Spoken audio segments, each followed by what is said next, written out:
حضرت جنید بغدادی رحمۃ اللہ علیہ فرماتے ہیں کہ میں بچپن میں مدرسہ میں پڑھتا تھا۔ میرے استاد نے مجھے کہا، اے جنید تیرے بال بہت بڑھ گئے ہیں، اپنے بال کٹوا لو۔ آپ فرماتے ہیں میں گیا حجام کی دکان کی طرف، میں نے دیکھا کہ وہ بال کاٹ رہا ہے۔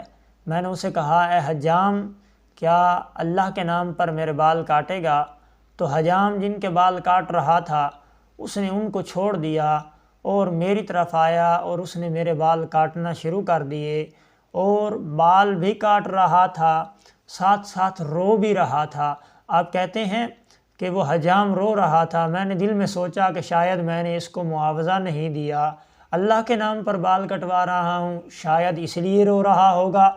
آپ کہتے ہیں کہ جب اس نے میرے بال کاٹ لیے میں چلا گیا، جب میں بڑا ہوا بزرگ بن گیا تو میں اس کے پاس گیا تو اس نے مجھے وہ واقعہ یاد دلایا، تو مجھے یاد آیا کہ میں نے اس کی اجرت دینی ہے، تو میں نے ان کو وہ پیسے دیے جو میں نے ان سے بال کٹوائے تھے۔ تو اس نے کہا، اے جنید اتنا بڑا صوفی بزرگ تو بن گیا ہے، لیکن تمہیں یہ نہیں پتہ کہ جو کام اللہ کی رضا کی خاطر کیا جاتا ہے اس کا معاوضہ مخلوق سے نہیں لیا جاتا۔